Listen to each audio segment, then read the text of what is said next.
Aujourd'hui de reprendre une conférence que j'ai donnée à Stratégie PME en novembre dernier, qui parle, dans le fond, comment un tableau de bord peut vous aider à bien suivre, votre entreprise, suivre l'évolution de votre entreprise. Alors, chez Cofinia, on a, 3 volets. Un volet comptabilité, un volet finance et un volet intelligence d'affaires. En fait, ces 3 volets, sont une roue qui tourne, si on peut dire. Si on n'a pas des chiffres bien, structurés au niveau de notre comptabilité, ben, on n'a pas d'informations, pertinentes pour, analyser notre performance financière. Et ben, les processus sont importants aussi pour être capable de collecter des bonnes données, que ce soit autant au niveau de la gestion financière, mais aussi la gestion des opérations, la gestion des ventes, la gestion des ressources humaines. Donc, on touche à tous ces aspects avec la suite Zoho qu'on a décidé d'utiliser pour nos clients et pour nous-mêmes. Donc, notre objectif, c'est vraiment de fournir de l'information de qualité à nos clients pour prendre des bonnes décisions d'affaires. Je sais pas si vous êtes comme moi, sûrement, mais les entrepreneurs, on se pose tout le temps 1 million de questions. On a des épisodes assez stressants dans la vie de notre entreprise. Puis, ben, évidemment, quand on démarre, on en a un petit peu plus, mais tout au long de la vie de notre organisation, on en a différentes. Donc, moi, je m'en suis posé plusieurs. Dans le contexte ici, je vous en pose 5 pour voir si c'est des éléments qui vous rejoignent également. Alors, est-ce que vous avez eu le défi, de tarifer, de mettre un prix sur, vos produits, vos services en vous demandant est-ce que c'était suffisamment? Est-ce que, c'était le juste prix pour couvrir vos coûts? Est-ce que vous alliez faire assez d'argent, heu, en fixant ce prix-là? Est-ce que, aussi peut-être un peu plus tard dans la vie de votre organisation, vous avez commencé à embaucher des ressources? Puis souvent, ben, quand on embauche, des gens, c'est quand même pas des petites dépenses. Donc on doit s'assurer qu'on va avoir assez d'argent pour, couvrir les salaires. On sait qu'au début, ben, souvent, il va y avoir une période de formation. La personne ne sera pas 100 optimale, ne sera pas 100 productive. Donc, sa courbe d'apprentissage va faire qu'on va évidemment encourir des frais importants, donc des frais qui vont pénaliser un peu notre productivité, notre rentabilité pendant un certain temps. On veut probablement savoir est-ce que c'est le bon moment d'engager de nouvelles ressources. Une autre question, moi, je me suis posée, ben, c'est d'où viennent mes clients? En fait, chez nous, je me posais la question, j'avais des clients qui arrivaient, qui m'étaient référés à gauche, à droite, mais à un moment donné, je me demandais qui me réfère et quels sont les canaux d'acquisition qui sont les plus puissants, qui me réfèrent le plus de clients, pour continuer à alimenter ces canaux-là et donc de poursuivre ma croissance. Heu J'imagine que vous avez peut-être été confronté à ce genre de questions-là. Par la suite, ben, du moment que j'ai eu assez de clients, un bon bassin de clients, ben, j'ai commencé à analyser, qui étaient mes meilleurs clients, autant au point de vue, rentabilité, mais aussi en termes de plaisir à travailler, puis de me sentir que, ces clients-là, j'avais vraiment un impact, donc que j'étais en mesure de créer de la valeur pour eux. Donc après ça, évidemment, ben, c'était du moment qu'on a défini ce qu'on appelle un peu en marketing le persona, ben, c'est de voir comment on fait pour, en attirer, des nouveaux clients de ce profil-là. Finalement, la dernière question que j'ai, pas la dernière question que je me suis posée parce que ça, on en a toujours, mais, mettons dans le cadre de la présentation aujourd'hui, c'est, quelles sont les initiatives, qui vont m'aider à atteindre mon plan stratégique? Donc on a commencé nous autres avec notre premier plan stratégique il y a 3 ans. Puis, on a mis en place certaines initiatives, mais on n'était pas toujours en mesure de savoir si, ces initiatives-là m'aidaient à atteindre mon objectif. C'était pas toujours clair dans ma tête, puis, j'avais besoin de mesurer ça, mais là, je savais pas trop comment m'y prendre parce que les initiatives étaient pas toujours, très tangibles. Donc, moi, je cherchais vraiment à améliorer, dans le fond, le retour sur investissement de ces initiatives-là. Je sais pas si chez vous aussi, vous avez eu ce genre de questionnement-là. Pourquoi je vous parle de ça? Ben, en fait, dans la vie, des tableaux de bord d'une entreprise, ben, on n'a pas nécessairement les mêmes tableaux de bord, quand on commence, dans le fond, notre entreprise que quand on a une entreprise plus mature. Fait que je faisais référence à la pyramide de Maslow, donc où on a les besoins là, très de base là, de survie là, et des besoins de sécurité. Après ça, on a les besoins de relation avec, les gens et les besoins d'estime de soi, de reconnaissance, finalement, là où on peut réaliser notre potentiel, ben, c'est le sentiment d'accomplissement. Bien, on a c'est exactement ce même, stage-là au niveau de l'entreprise. Donc, tu sais, au début, ce qui va être un peu plus important, c'est, tu sais, la survie de l'entreprise, de s'assurer qu'on gère la trésorerie, qu'on est capable d'avoir des clients, de se faire connaître, mais surtout, là, tu sais, de subvenir, dans un premier temps, là, à faire rentrer de l'argent, puis, d'avoir un produit ou un service à vendre. Ensuite de ça, on va avoir un volet un petit peu plus, de sécurité, de stabilité. Ben, tu sais, là, on va chercher vraiment un peu à construire la base de clients fidèles, d'élaborer nos premiers processus, de comment on va fonctionner. On va gérer un petit peu nos risques pour, continuer, là, à stabiliser l'entreprise. Par la suite, on va avoir, tu sais, des besoins un petit peu plus en lien avec, établir notre présence, de se faire connaître dans le marché, de pouvoir on va avoir acquis un peu de moyens, fait qu'on est en mesure de vraiment, construire un peu notre culture d'entreprise, puis, de vraiment se faire connaître. Par la suite, ben là, on va avoir vraiment des bons acquis, on va avoir fait une bonne base, fait qu'on va vouloir commencer à travailler sur, la compétitivité, puis vraiment là d'aller chercher des parts de marché. Donc, on va, travailler un peu sur la performance de nos équipes. On va vouloir, tu sais, améliorer la qualité, de nos services, innover. Donc, ça, c'est des éléments au niveau de un peu de cette phase, cette 4e phase-là. Finalement, ben, tu sais, on va avoir atteint un niveau de maturité où on va être agile en organisation, on va avoir des équipes qui vont être, au fait de ce qu'ils doivent réaliser, ils vont vouloir, avoir des objectifs même, on va vouloir, profiter, peut-être de nos avantages concurrentiels pour, se positionner ailleurs dans le marché, vraiment être dans le volet de la réalisation de notre plein potentiel. Donc, à chacune de ces étapes-là, on va avoir besoin d'indicateurs, on va avoir besoin de métriques pour mesurer, dans le fond, l'entreprise. Mais évidemment, ce ne sera pas toujours les mêmes éléments qu'on va avoir besoin. Plus on va être au début de notre vie, mais ça va être des choses très, très pour se rassurer. En fait, ça va être des éléments plus de base sur la gestion de la trésorerie, une vue sur nos comptes à recevoir, des choses vraiment, tu sais, qu'on a besoin de savoir rapidement.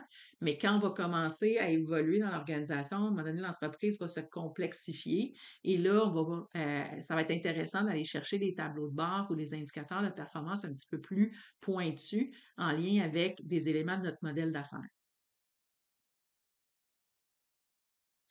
Heu, J'aime bien cette phrase-là, tu sais, pour moi, quand je regarde un tableau de bord, ben, je veux voir, oui, un chiffre, souvent une mesure, un résultat, mais je vais essayer de comprendre qu'est-ce qu'il y a en arrière. Donc, la mesure ne m'explique pas nécessairement, ce que j'ai besoin de savoir. Donc, peut-être mon petit côté analytique de comptable, là, je cherche toujours à voir c'est quoi l'histoire en arrière de ce chiffre-là. Est-ce que, il y a des choses qu'il faut que je m'inquiète ou pas? Donc, ça me donne l'envie, les tableaux de bord, de regarder ce qui se passe en arrière. Je vous ai mis ici un exemple de tableau de bord, que j'ai pris sur internet, tu sais, on voit que c'est en allemand, là, donc c'est pas nécessairement pertinent d'analyser ce tableau de bord-là, mais mon point était que, c'est un défi, d'avoir de l'information pertinente, puis d'avoir trop d'informations comme pas assez. À ce moment-ci, à un moment donné, on peut se perdre, dans la pertinence de tout ce qu'on a. Donc quand on commence à travailler avec des indicateurs, ce qui est intéressant, ben, c'est de comprendre par rapport à notre modèle d'affaires lesquels sont pertinents, qu'est-ce qu'on a de besoin vraiment pour nous rassurer, pour nous donner l'impression d'avoir plus de contrôle, puis de pouvoir prendre des décisions un petit peu plus éclairées sur des données, non juste sur des feelings. Mais tu sais, dans un contexte comme ça ici, ben, évidemment, il y a beaucoup d'indicateurs. On n'est pas obligé de se rendre là au niveau du stade 1 de notre entreprise, par exemple. Euh, Moi, dans un des premiers tableaux de bord que j'ai fait, moi, ce qui m'insécurisait beaucoup quand j'ai commencé Cofinia, ben, tu sais, même là, ça faisait un petit certain temps, mais c'était toujours de savoir en fin de mois combien, tu sais, à quoi j'allais arriver. C'est toujours une boîte à surprise, combien j'avais de revenus en fin de mois, puis quelle était la facturation au niveau des comptes à recevoir. J'allais être correct pour avoir suffisamment de trésorerie pour les mois à venir, faire mes payes. Donc, ce que j'ai fait, c'est que comme entreprise de service, je me suis trouvé un indicateur qui était utile pour moi. Qu'est-ce qui était utile? C'était d'avoir une métrique que je pouvais évaluer tout le long du mois et j'ai utilisé les heures facturables par jour ouvré. Donc, j'ai calculé combien d'heures facturables par jour ouvré je devais avoir, puis en suivant la moyenne par jour tout au long du mois, j'étais capable de me projeter dans le temps. Donc, on a ici le premier indicateur. J'ai pris, dans mon cas, j'avais besoin d'un revenu estimé à 45 000 par mois pour être capable d'arriver à couvrir mes frais puis dégager un profit.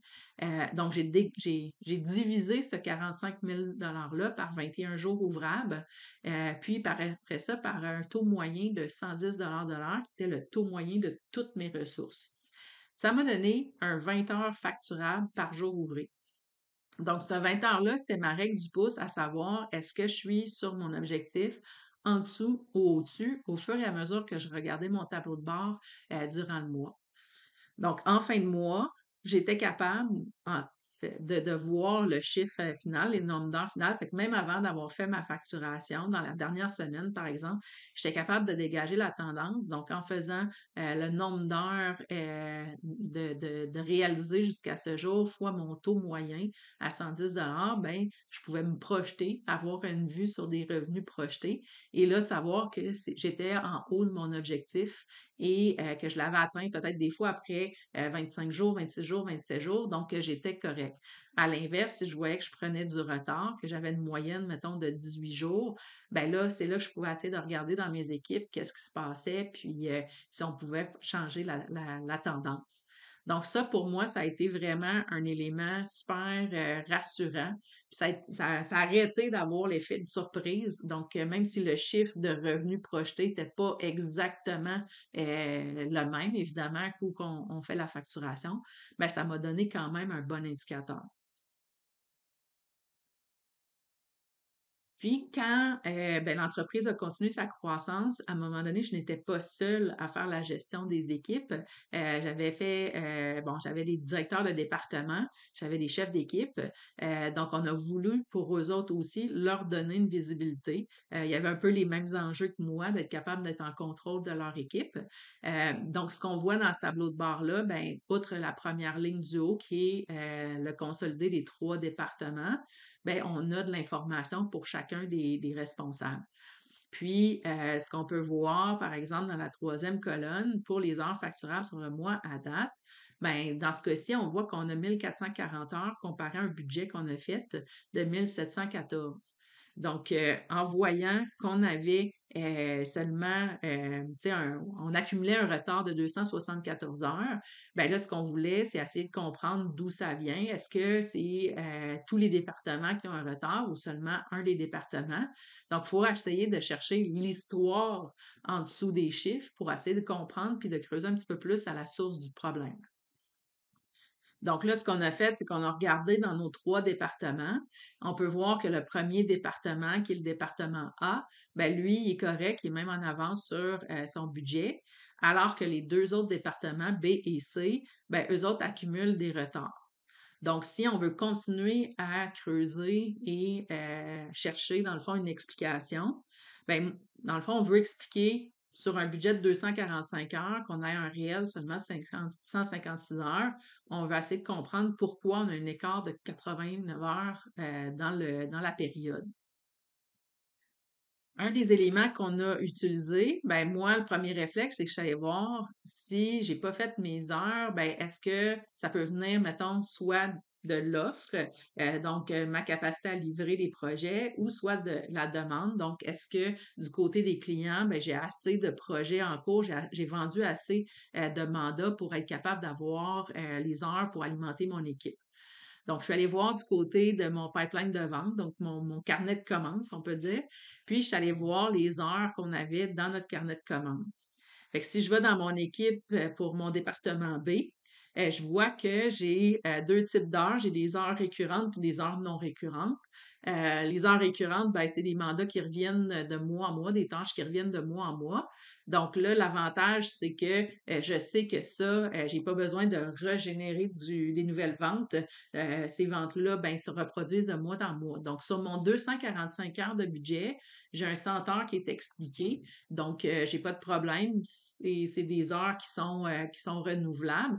Donc, il faut que je m'assure d'avoir à peu près 145 heures pour alimenter mon équipe. Et là, je vois dans mon tableau de vente que j'ai seulement 120 heures non récurrentes. Fait que déjà, ça m'indique que j'ai un manque à gagner au niveau du travail pour permettre à mes gens de réaliser toutes les heures que j'avais budgétées.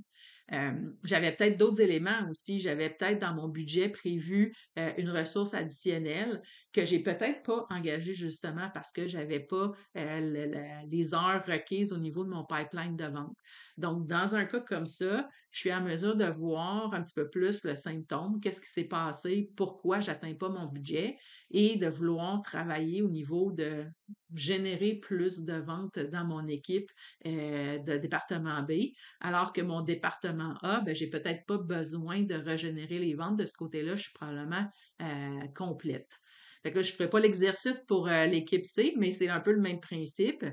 Si, par exemple, on voyait que mon pipeline de vente était complètement garni, que j'avais suffisamment d'heures de planifier ben, ou de vendu, en fait, ben là, je pourrais peut-être regarder plus du côté de l'équipe, puis d'analyser si les ressources sont toutes disponibles comme ce que j'avais prévu. Peut-être que j'ai des gens en vacances, j'ai peut-être des gens malades ou j'ai peut-être une personne, justement, j'ai peut-être pas embauché assez vite ou j'ai peut-être une personne qui a quitté. Donc là, à ce moment-là, je suis capable de trouver des explications en lien avec le fait que je suis en retard sur mon budget.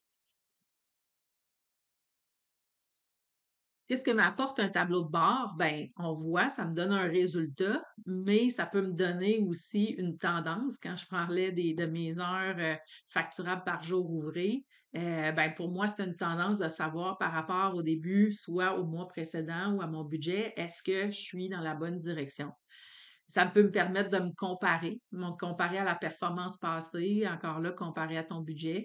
Donc, de te donner un sens des proportions. Tu sais, des fois, on a des opérations cycliques. Donc, les résultats d'un mois, tu sais, par exemple, si je me compare à l'année précédente, en janvier versus janvier cette année, ben, je sais que janvier, il y a peut-être la première semaine qu'on n'est pas productif parce que le bureau est fermé ou l'entreprise est fermée. Donc, à ce moment-là, ben, je suis capable de comparer des pommes des pommes, alors que peut-être que si je compare mon mois de janvier avec mon mois de mars, ben, la corrélation se fait pas très bien.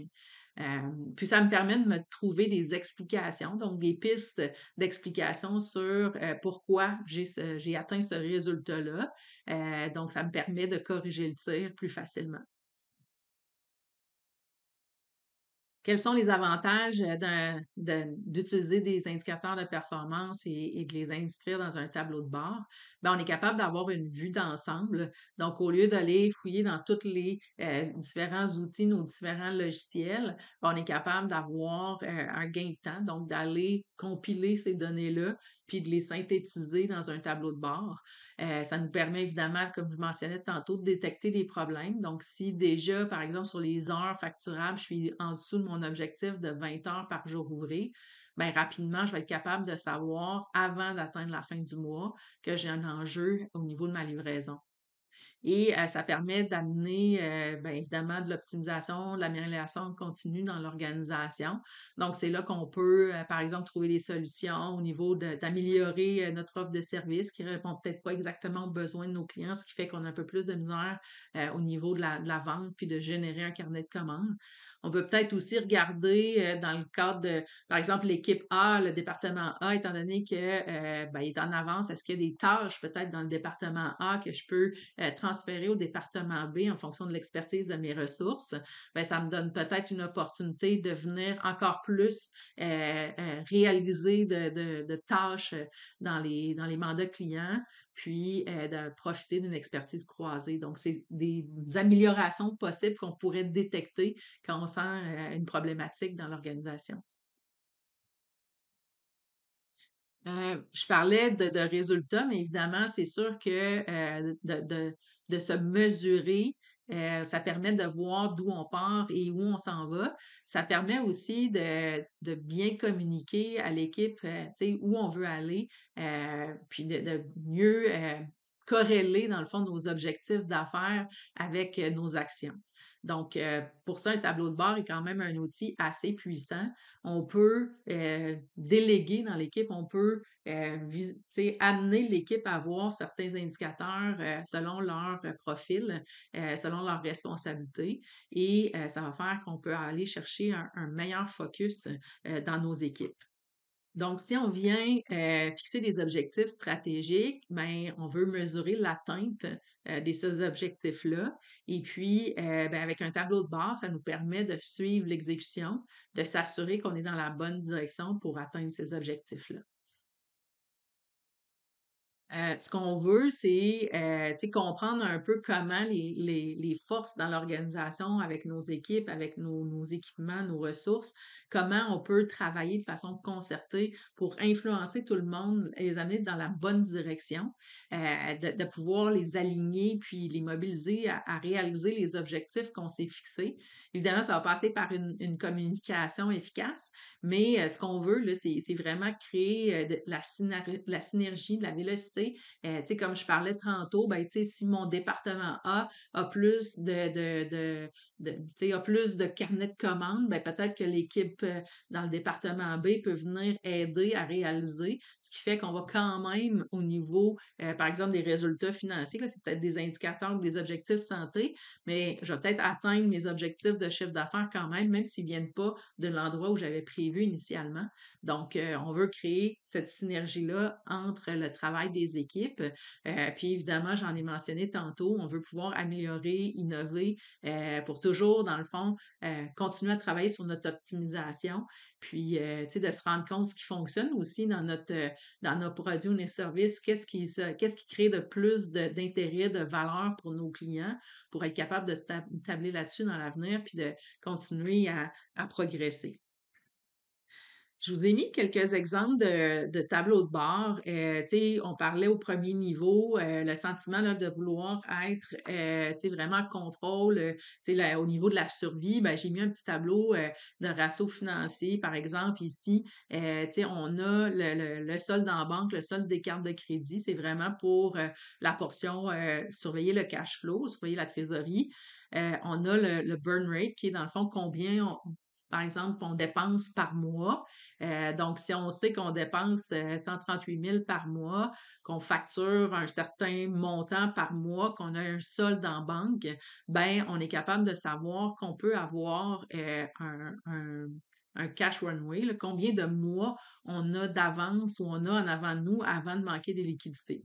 C'est sûr qu'il y a des calculs des fois un peu plus théoriques là-dedans, c'est comme le cash runway. Dans ce cas-ci, je pense qu'on prenait 50 des comptes à recevoir comme étant un petit peu plus encaissables rapidement, 50 des comptes à recevoir encaissables moins rapidement. Fait qu'on peut varier les calculs. Le but n'est pas de débattre de ça. Il faut l'adapter, dans le fond, avec votre entreprise. Là, si vous avez de l'inventaire qui roule, si vous avez, pour une entreprise de service, des travaux en cours. Donc, il y a plusieurs facteurs qu'on peut raffiner notre modèle de calcul un petit peu plus de cash runway, de prévision de combien de temps on a devant nous.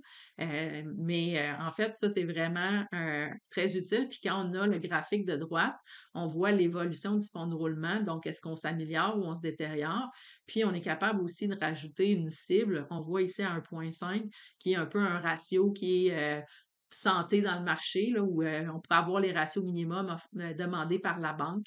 Donc, dans certaines industries, ils vont demander 1,25, dans d'autres, peuvent demander 1,10. Là. Des fois, on peut être très, très bas dans le fonds de roulement, tout dépendamment de votre industrie. On peut avoir aussi d'autres types de tableaux de bord. Bon, quand je mentionnais tantôt qu'on veut peut-être faire collaborer les équipes, ben, on a ici un tableau de bord qui a été fait à partir, encore là, pour une entreprise de service. Puis, ce qu'on veut, dans ce cas-là, c'est faire travailler sur des comportements qu'on juge, tu sais, qui vont amener l'entreprise vers l'atteinte de ses objectifs. Dans ce cas-ci, par exemple, ça pourrait être l'augmentation de ou de, tu sais, d'avoir un seuil de profitabilité ou un seuil de rentabilité, d'augmenter ce seuil-là d'année en année. Donc, un des éléments, on a ici dans la première ligne le suivi des heures facturables. Évidemment, encore là, pour une entreprise de service, c'est quand même quelque chose de crucial. Et là, tout dépendamment du profil, si c'est un profil comme moi, comme président de l'entreprise, ben probablement que je n'aurai pas un objectif de 95 d'heures facturables, mais peut-être en combinant mes heures, les heures de l'équipe, des différents profils, par exemple, j'ai une adjointe ou j'ai une personne responsable du marketing qui ne sont pas facturables, mais si tout le monde atteint son objectif en pourcentage, ben théoriquement, l'organisation dans son ensemble va arriver à ses fins. Donc, ici, on voit un employé pourrait suivre ses métriques. Dans la première colonne, il n'y a pas d'objectif d'heures facturables pour la semaine, mais il y en a pour le mois, puis pour l'année à date. Donc, peut-être la personne va avoir un meilleur mois ce mois-ci, mais un moins bon mois le mois suivant, mais il va être capable de voir overall, cumulativement pour l'année, est-ce que la personne est alignée sur son objectif. D'autres éléments, par exemple, qu'on voudrait peut-être en termes d'initiative, ça, je trouve ça drôle parce que chez nous, c'est moi la première personne à être délinquante, à compléter sa feuille de temps, mais on le sait, dans les entreprises, pour les personnes qui font la paie, c'est le pire calvaire de courir après les feuilles de temps de tout le monde. Donc, tu sais, dans une entreprise qui facture ses heures, ben c'est important. Puis plus on le fait régulièrement, ben plus l'information est à propos, plus l'information est pertinente. À la fin de la semaine, ben souvent, on se souvient pas trop qu'est-ce qu'on a fait. Fait que les projets fourre-tout, les projets administratifs deviennent un peu la, la panacée, là, la façon facile de compléter sa feuille de temps. Donc, on peut perdre beaucoup d'heures facturables dans un contexte comme ça. Donc, dans ce cas-ci, l'indicateur mesurait, encore là, pour la semaine, pour le mois, pour l'année à date, est-ce que la personne fait ses feuilles de temps religieusement à tous les jours? Et si oui, ben, ça va lui donner un score plus élevé. Et on fixait le seuil à 4 jours sur 5, la personne devait faire ses feuilles de temps en fin de journée. Un autre élément qui peut aider aussi à améliorer la rentabilité, ce qui a été mis en commun pour les équipes, c'est de bien travailler ses tâches. Nous autres, on utilisait l'outil gestion de projet Zo Project. Donc, là-dedans, ben, ça nous permet de planifier beaucoup mieux nos projets, l'avancement des travaux, s'il y a des choses qui sont en retard, planifier aussi ce qu'on appelle le capacity planning, qu'est-ce qu'on a dans notre pipeline de réalisation de projet pour être sûr que tout le monde est bien occupé, qu'il n'y a pas des gens qui sont trop surchargés. Donc là, ça sera un indicateur qu'il faudrait embaucher.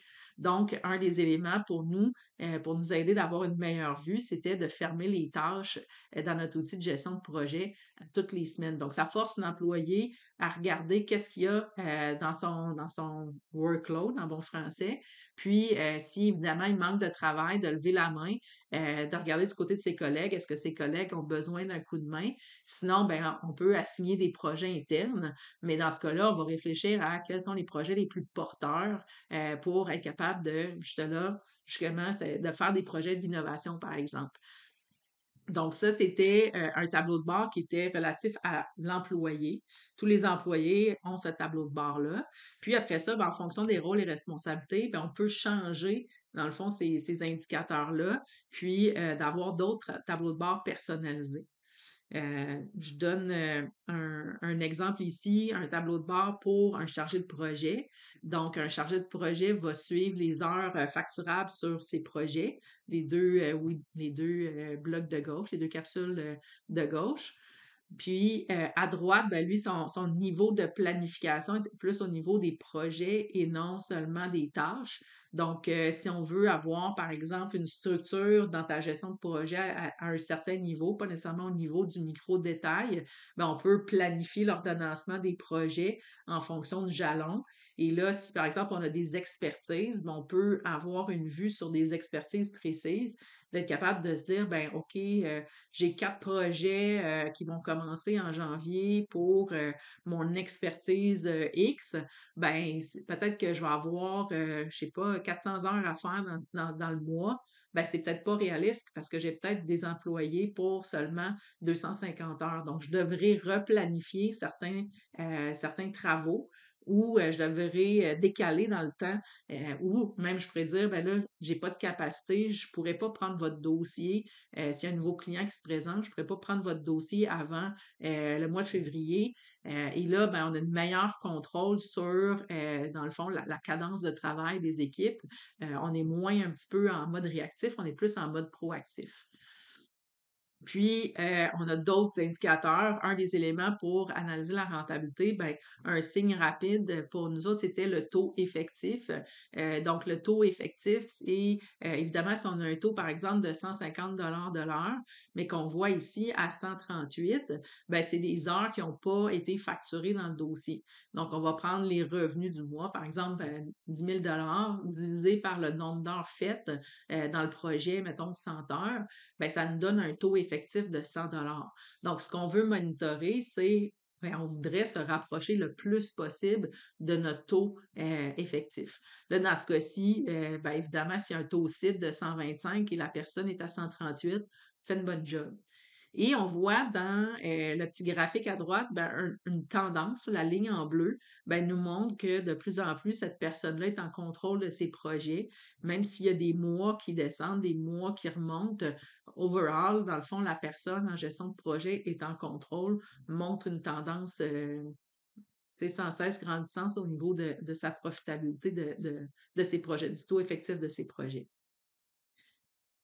Je trouvais intéressant de partager avec vous. Je lisais une étude du MIT qui mentionnait que les entreprises qui utilisent bien des tableaux de bord ont généralement 8% de plus en profit que les entreprises similaires là, dans leur domaine d'activité, là. Donc, c'est quand même assez intéressant de penser à ça, là. Si on pense 8% de plus de profit sur, par exemple, 1 million de chiffre d'affaires, je pense que tout le monde le prendrait, le mettrait dans ses poches. Euh, En terminant, ultimement, un tableau de bord, pour moi, ça me permet de constater, ça me permet de comprendre, ça me permet d'agir. Donc, c'est très bénéfique pour mon entreprise. Alors, j'espère que ça va vous éveiller un petit peu de l'intérêt de ce côté-là. Et ben, je vous remercie. Puis, si vous avez des questions, ben, n'hésitez pas à prendre contact avec nous, soit via notre site web, on a une fiche contact, ou directement à mon courriel, magiroux@cofinia.ca. Bonne journée.